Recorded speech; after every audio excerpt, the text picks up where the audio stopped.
makes us who we are. You know, I probably had 10, 15 fights during my childhood with different kids. That it was just kid fights. You know, you took your lumps, you gave your lumps, and and that was the end of it. But all of those moments are what shaped who I became, and what shaped who I became as an artist as well. That's what's up. Now, what period of time is this that we're looking at in hip hop? Like when you were with that initial time you were on stage, what were the years? 85, 86. Okay. Because I was home from Christmas break, 86, and it was I was a sophomore in college. I was a junior in college, going into my senior year. So it was like 86, 87, and I graduated college in 88.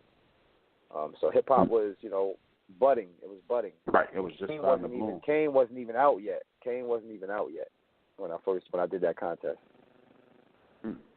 Yeah, and it's dope because that me and you are exactly 4 years apart. I was leaving high school when you were leaving college, and you said, I always call it that was the beginning of I always refer to it as a takeover. That's because up until that point, our parents were telling us, "This is gonna be around 2 or 3 years. Don't even worry about it. Why are you focusing on this?"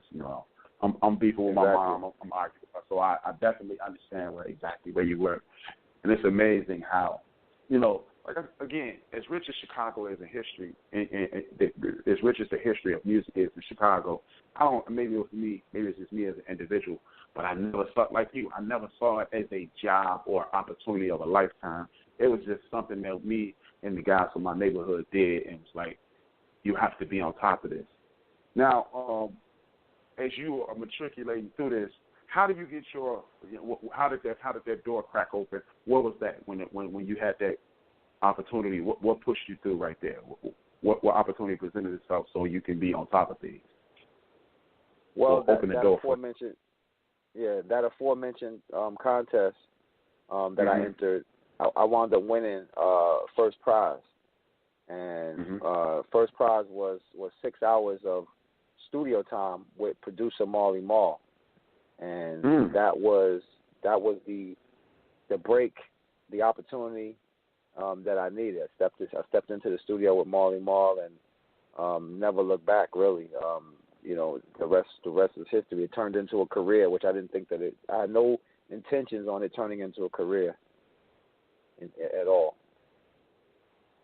How was it walking in the studio with Marley Marl? Because at this point, MC Shan is out, the Juice Crew is doing their thing, Shantae is doing her thing. This is post the BDP battles. Help me understand, and the listeners understand, where you are mentally walking in the studio with DJ Marley Marl.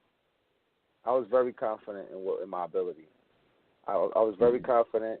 I had rhymes to go. I walked around with 10 to 15 verses memorized for any situation, any battle, any confrontation, and so I wasn't intimidated by it. I was determined. MC Shan was actually at my first session. Craig G was too.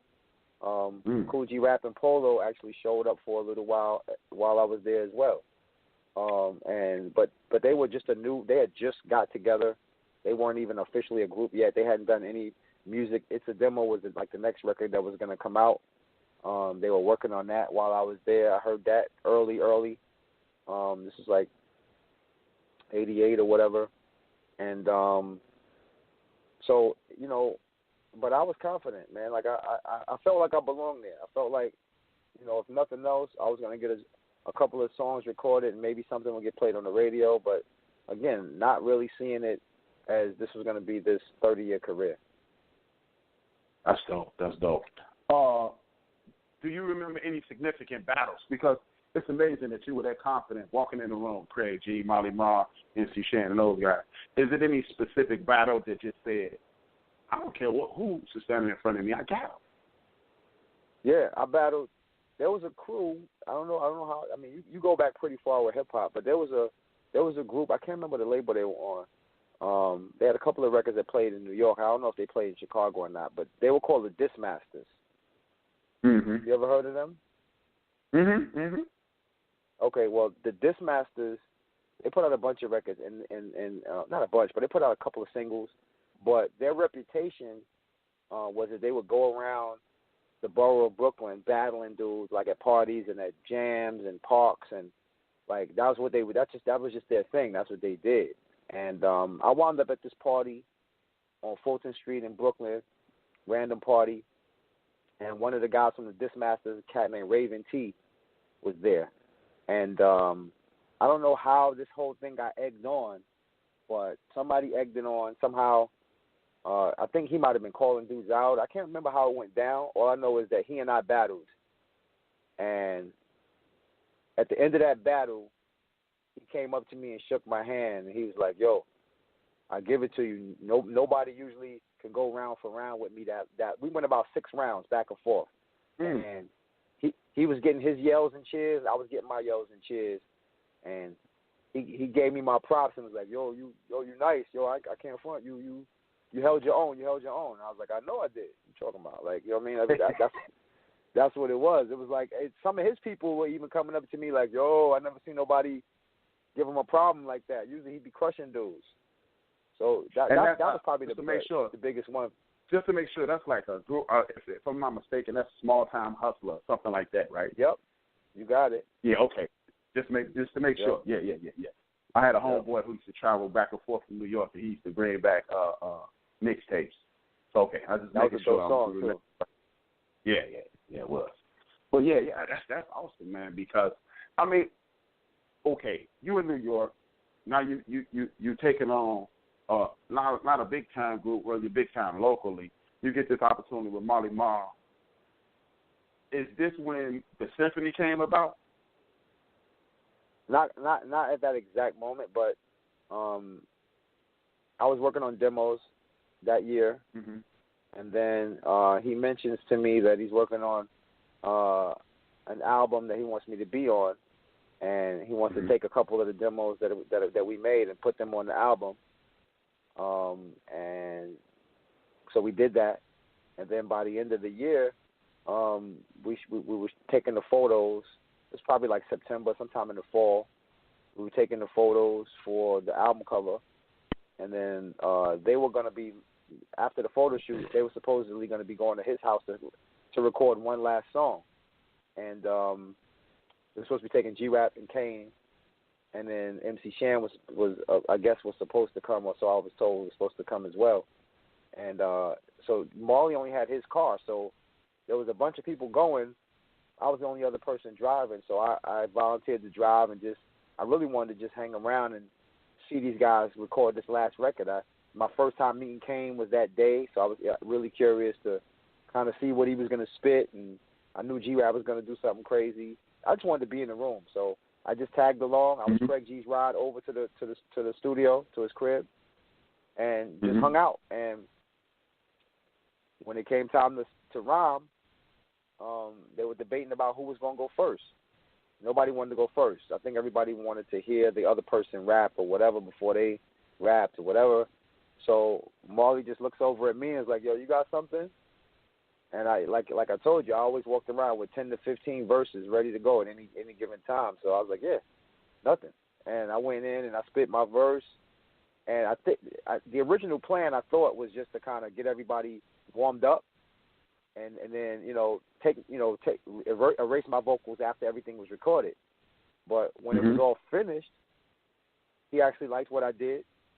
I found out later, like in more recent times, I found out that G-Rap and Kane kind of talked on the side, and then pulled Marley to the side and was like, yo, dude, it's kind of cool. You kind of dope. You should keep him on the song.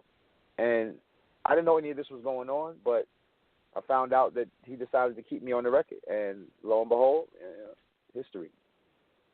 Yeah, I heard that story on Combat Jack. Rest in peace to Combat Jack. I heard that portion of the story via Big Daddy Kane, because he said that they were like fronting on you at first, making fun of you. You had on glasses. Because I had glasses on. Who's his glasses? Right. Yeah. And he said that you just tore it up, and it was like, hey, wait a minute, we need to cut these jokes out because my man killing the game. That's dope. And then and what's really dope is these are guys who you kind of look towards as guys that you want to take on, and these guys are turning and that's the man is saying, hey, you need to hold on to this guy. So, when you mentioned that you graduated from college, what did you go to school for? I went to school for marketing. I have a bachelor's in marketing. Oh, okay. Now, I remember Son of Devon, as I'm listening to that, I found out, I knew it already, but you spoke about being a sports fan. How did you get into sports, or is it just a natural matriculation? Just being a kid. I was just an avid football fan, NFL, college, big fan of football because I played it in my neighborhood. We played rough tackle, with helmets and shoulder pads. And, if you ever remember Fat Albert, his cartoon where they would be in the junkyard, dudes is wearing, stuff that wasn't even football stuff just to protect themselves. And, we were out there looking like, a mishmash of, we looked like Fat Albert and the Cosby Kids because dudes would have like their winter jacket on top of their shoulder pads, their jeans with like a knee pad over the jeans, like just looking a mess. Mm-hmm. Dudes didn't have jerseys. Some dudes had suicide helmets with no padding, no chin strap, just out there, just being rough and rugged. And I got my reputation in the neighborhood for just being because I was one of the younger guys playing with the older guys. And this one particular day, one of the older guys, they gave him the ball. He came around my side. And, the older guys would always say, somebody's bigger than you, you go for the legs. And so I actually was like low to the ground. And then he went to jump over me. And I stood up. And his leg hit my shoulder, and he flipped and landed on his face. And everybody in the whole circle just went crazy. Yo, Shorty just popped him, yo. And dudes was picking me up, like celebrating this really lucky hit because I was like, oh, this guy's huge. Like, I'm like ducking down, like, oh my God, this guy's gonna kill me. And then I just stood up at the right moment and flipped him. And but that, those moments of encouragement, those moments of acknowledgement are what send you on a certain path. And that sent me on the path to like, yo, I'm a football player. And I pursued that from that point forward. What position did you play? When I was in high school, I was a receiver. My freshman year, I played outside linebacker and a little running back, but I didn't find my true position until my sophomore year, which was receiver, and I played receiver sophomore through senior year. I started all 3 of those years on varsity. Oh, that's dope. Now, this is always wondered. Like I see you tweeting and you see on Twitter, you're in the Twitterverse. We're doing, it's during football season. How did a cat from Brooklyn become an Eagles fan? Yeah, well, listen. When I was a kid, you're talking about, when I was young anyway. You're talking about high school years. The Giants were terrible. Like literally, they were sorry. Like they were bad. And back then, the only 2 games that came on TV was the Giants game and then the Jets game. That's all you got. You never saw it. You would only see highlights of games or them flash the scores across the screen. And I just could not get into the Giants. I tried to root for them, but they will always lose. And I grew to kind of dislike the Dallas Cowboys to the point of hating the Dallas Cowboys because I felt like they always won. No matter what, they would just always win. And I had an uncle that used to tease me, and he would laugh and crack jokes because, every time the Cowboys would be losing, I'd be all excited, and he'd be like, I don't know why you're getting all hyped for. You know they're going to lose. You know they're going to win. And I'm like, no, they got them this time. And then somehow or another, Roger Staubach would throw some miracle pass, and they would win in the last seconds, and he would be laughing. So all of that, like, fueled my hatred for the Dallas Cowboys. And then fast forward to 1980, I'm a freshman in high school. The Cowboys are playing the Philadelphia Eagles. I pretty much were, at that time, I was rooting for any teams that gave the Cowboys a hard time. So I liked the Rams. I liked the Vikings. I liked the Eagles. There was a couple teams that I liked.